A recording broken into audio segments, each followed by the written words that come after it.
Assalamualaikum warahmatullahi wabarakatuh. Selamat kembali ke siri Back to Basic Excel Tips and Trick Edition 2021. Bersama saya Amri Mansur untuk sesi yang ketiga sambungan daripada sesi yang sebelum ni. Okey, untuk seterusnya kepada sheet title sum untuk function sum. Ianya mudah. Kita gunakan equal, sum dalam kurungan dan tutup kurungan, dan di dalamnya ialah ada range. Bila kita highlight ini, kita akan nampak ada 4 handle. Dalam handle ni sebenarnya boleh dipanjangkan dan pendekkan bergantung kepada range yang kita nak cover. Okey, dan ianya juga boleh digerakkan. Okey, boleh digerakkan ke kiri dan ke kanan.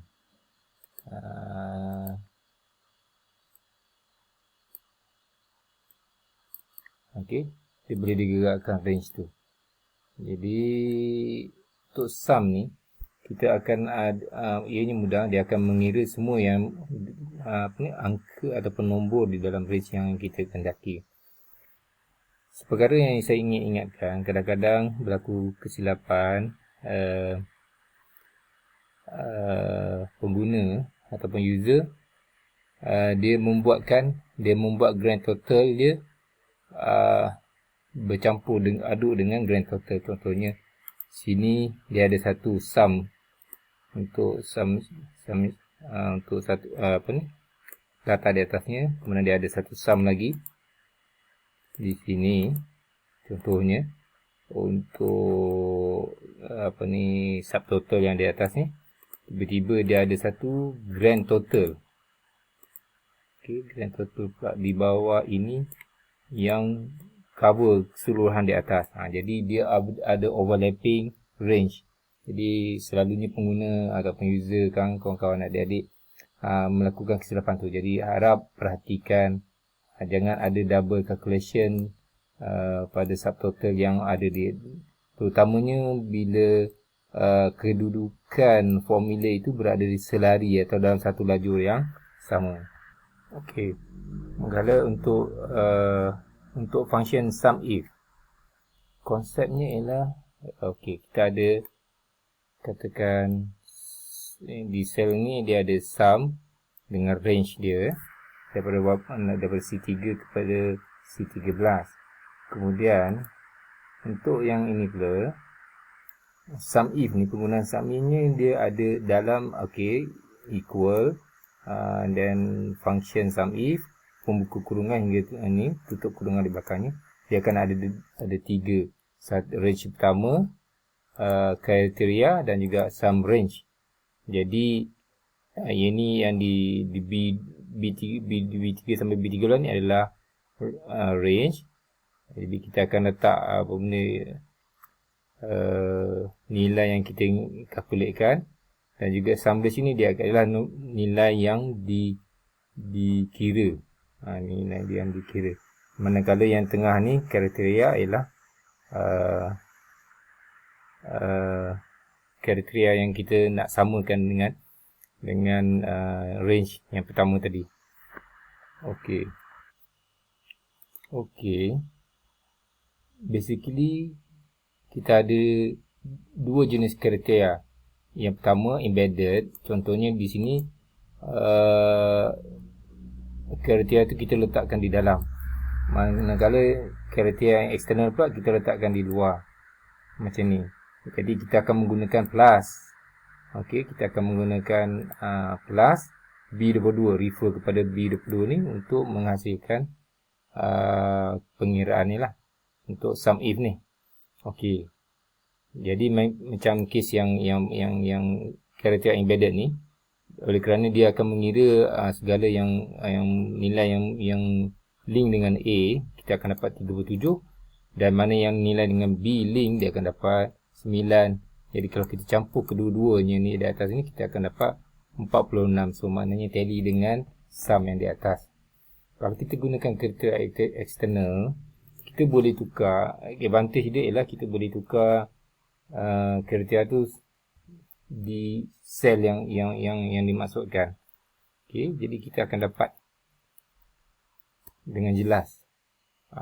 Ini kegunaannya ini secara konsepnya. Jadi kita boleh ubah kriteria tu di luar. Jadi itu ada advantage ni. Okey. Jadi seterusnya untuk kes kedua dan kes ketiga ni adalah application saja. Jadi di mana kalau kita tengok di sini sum, okey. Kita ada dua range. Okey, dengan menggunakan teknik yang kriteria eksternal, kita linkkan ke plan ni. So dia akan calculate yang mana plan berapa percentage dan actual berapa percentage. Ini antara kegunaan yang boleh digunakan untuk kerja-kerja tuan-tuan perempuan seharian. Dan sama juga dengan konsep ni, kita nak mengira jumlah orang dengan kriteria yang tertentu, jadi kita boleh dapat pengiraan tu dengan detail. Kadang-kadang kita mungkin boleh gunakan filter dan sebagainya. Jadi ini pun salah satu cara untuk sum if ni ialah untuk mengira berdasarkan sesuatu kriteria yang ditetapkan. Manakala sum product, fungsi untuk sum product ni saya jarang guna, tapi saya ada lihat rakan saya biasa guna sum product ni. Saya tak berapa suka sangat sum product. Saya lebih suka approach yang pertama, iaitu kita buat calculation yang step 1 ni, kemudian kita buat step 2. So saya akan dapat jumlah, katakan contoh kes ini ialah 11. Dan boleh kawan saya ni atau rakan saya ni dia lebih suka gunakan sum product. Jadi dia gunakan formula sebegini. Dia begitu ringkas, tapi bagi saya lebih sukakan approach ataupun teknik yang pertama, sebab dia lebih jelas dan memudahkan orang-orang yang baru ataupun orang keliling kita untuk bekerjasama dengan kita. Dia boleh membaca file kita dengan mudah dan dia tahu flow data tu datang dari mana, kan? Jadi itu lebih jelas. Dan seterusnya ialah subtotal.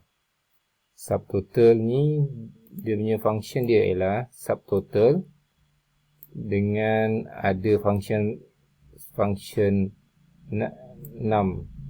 Jadi bagi saya untuk subtotal yang nak seolah-olah yang sama dengan sum if ni, yang saya akan gunakan 9.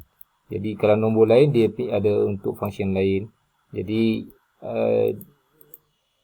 dia punya equal subtotal.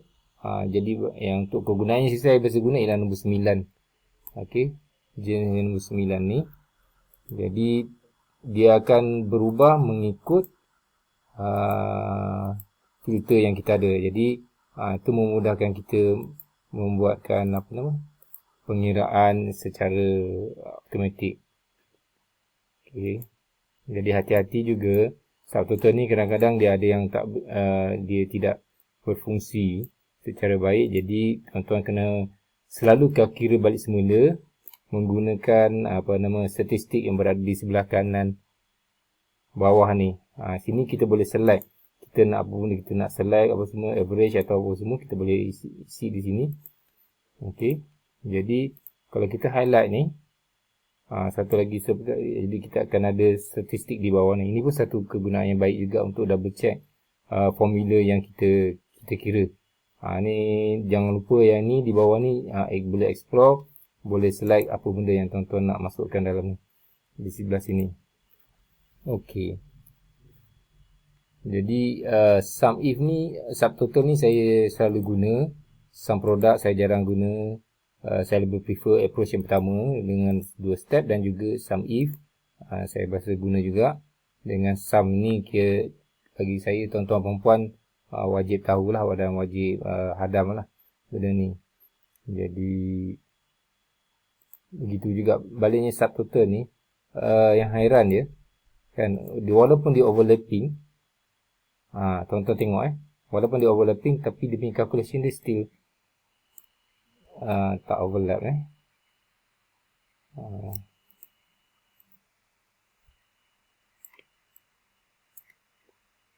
Okey, dia punya calculation ni interesting lah.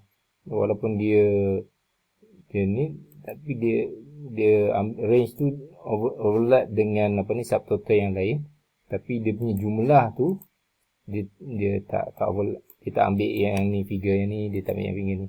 Untuk sel yang ni lah, O16 ni, dia tak ambil pun figure yang ni. Dia akan ambil yang ni saja.